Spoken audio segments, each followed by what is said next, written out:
Pessoal, aqui continuando com o iluminismo, vamos falar um pouquinho sobre as críticas que os filósofos iluministas faziam à sociedade europeia de então. É uma sociedade que eles vão chamar de antigo regime, uma sociedade que no ponto de vista deles era atrasada.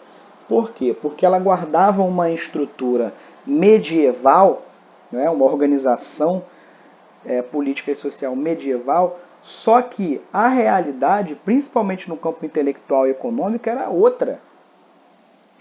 Então havia um descompasso entre o que esses pensadores iluministas propunham, e é importante a gente lembrar que eles não só faziam a crítica, eles propunham mudanças.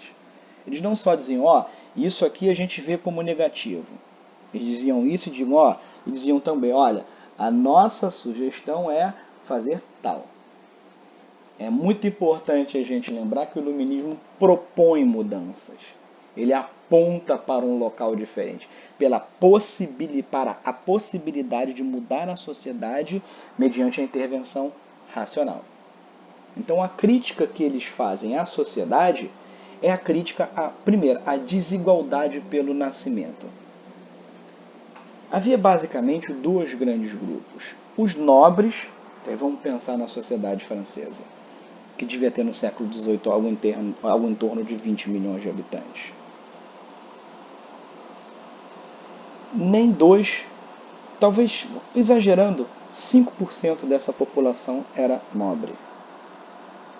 Então é uma parcela muito pequena da sociedade. E com a nobreza vem um conjunto de privilégios que a gente já vai ver. Então, a desigualdade por nascimento, ela se materializa na divisão da sociedade entre ordens. Se você nasceu nobre, você, sendo homem principalmente, né? As mulheres têm um papel muito pouco destacado nessa sociedade. Se você nasceu nobre, você pode ser do clero, ou seja, um religioso, né? Principalmente da Igreja Católica, mas em alguns lugares da Igreja Protestante também. E aí é um tipo de exercício do poder. Você pode ser um guerreiro, né? Um nobre, e já não havia mais aqueles nobres guerreiros da Idade Média. Eram nobres cortesãos que ficavam ali bajulando o rei. Ou você poderia ser um plebeu. Só que o plebeu lá na Idade Média, ele é em geral camponês. Só que o plebeu aqui da Idade Moderna, do século XVIII, tem os trabalhadores urbanos, né? Todo um conjunto de profissões. Tem os burgueses, pequenos, médios, grandes comerciantes e banqueiros, muitos desses muito mais ricos e bem formados do que os reis. Não é à toa que o iluminismo é, por essência, uma filosofia burguesa, ainda que tenha atraído alguns pensadores de origem nobre, mas o iluminismo é essencialmente burguês. Então há essa crítica à sociedade de ordens. Ora, há uma crítica também aos privilégios do antigo regime. Então, por exemplo, alguns cargos políticos, alguns postos políticos, só poderiam ser ocupados por pessoas de linhagem nobre. Não há importância quanto à competência dele. Isso não é um critério. O critério é a nascença. Esses nobres tinham privilégios, por exemplo, eles não pagavam impostos, enquanto os plebeus pagavam. Se o rei, por exemplo, quisesse fazer uma festa, um casamento da filha dele, ele inventava um imposto especificamente para isso.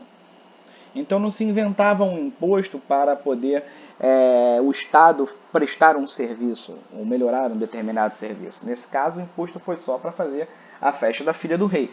Então, reparem, eles têm privilégios, porque eles podem, por exemplo, cobrar impostos, são isentos de pagar impostos, enquanto os plebeus não. Então há essa crítica também. Daí a defesa da igualdade jurídica, para que todos sejam iguais em direitos e deveres. E que não importa o nascimento do sujeito, o que vai definir a posição do sujeito é o mérito. Então o artigo 1º da Constituição, o artigo 1º dos direitos do homem e do cidadão, lá da Revolução Francesa, Todos os homens nascem livres e iguais em direito, e as suas diferenças devem ser baseadas na função que ocupa na sociedade. É algo parecido com isso, mas o que está sendo descrito ali é o seguinte, que as diferenças sociais têm que ser baseadas no mérito. Então o sujeito ele vai ocupar um cargo público não porque ele é de família nobre e filho de fulano. Ele vai ocupar porque ele tem mérito, ele tem competência para isso.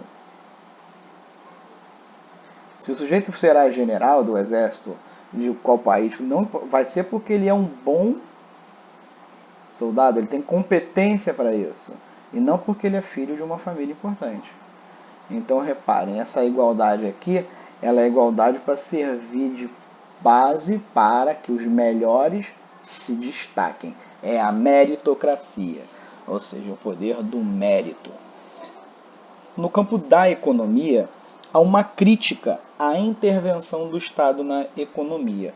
Ou seja, por meio do mercantilismo, o rei ele interferia diretamente na economia. Então, como eu disse, ele poderia, por exemplo, cobrar um imposto para fazer festa para uma filha. Isso era um absurdo porque você, na prática, tira dinheiro das pessoas, que o imposto tira dinheiro das pessoas. Só que ao invés de você pedir às pessoas dinheiro por meio do imposto para, por exemplo, utilizar numa melhoria de um serviço do Estado ou na prestação de um serviço do Estado, como por exemplo a polícia, você faz isso com objetivos privados. Então isso, do ponto de vista econômico, é um absurdo porque você altera o jogo econômico para benefício de uma só pessoa. O rei dizia, olha, eu vou cobrar 10, 15, 20, 30% de taxa de importação de tal produto, não por um motivo racional, mas porque eu quero ganhar mais dinheiro com isso. Não havia, por exemplo, uma separação entre o dinheiro que é público do Estado e o que é o dinheiro do rei. Era tudo a mesma coisa. O rei, por exemplo, poderia criar monopólios, dizendo, somente tal indivíduo ou tal grupo de indivíduos podem fazer comércio de tal produto. Ora, quando eu faço um monopólio, eu impeço a concorrência. Isso é ruim do ponto de vista dos economistas, por quê? Porque para os economistas liberais é a concorrência que garante o dinamismo da economia. Então, se só eu vendo pão em uma determinada cidade, é um monopólio, eu posso colocar o preço do pão do jeito que eu quiser, porque só eu vendo, não tem concorrência. Então, eu não preciso me esforçar para ter qualidade e nem um bom preço. Um exemplo simples. Já se há concorrência, daí a defesa da liberdade econômica. Porque esses sujeitos vão dizer o seguinte, olha, se há concorrência é o seguinte, o padeiro ele vai buscar fazer o melhor pão com o menor preço para poder ter mais clientes. E todos vão pensar isso. Ou seja, eu vou produzir o melhor produto com o menor preço, melhor relação custo-benefício. Porque todos querem o dinheiro do cliente. E quem ganha com isso é o consumidor, que vai poder escolher entre as opções A, B, C, D, E, F, G, H. Pelos critérios que ele, consumidor, achar melhor. Eu quero um pão tal, mas eu quero mais barato, eu quero estar mais perto de casa. Não importa. A concorrência é saudável. Daí a defesa das chamadas leis naturais da economia. Ou seja, pelas leis naturais os bons, meritocracia, eles vão se destacar. E todos terão liberdade. Então, se eu quiser mudar de ramo, deixar de ser um padeiro para ser um açougueiro, eu posso. Qualquer um pode tentar ser padeiro ou açougueiro ou qualquer coisa que seja. Não há impedimento para os indivíduos praticarem atividades econômicas. Né? Apenas os legais, né? Baseados em normas racionais. Então, posto isso, a liberdade econômica para os pensadores liberais é um benefício para a sociedade. Os primeiros a afirmarem isso vão ser os chamados fisiocratas franceses. Fisio, de natureza, crata, poder. Esses sujeitos vão dizer o seguinte, a riqueza de uma nação é obtida pelo trabalho na terra.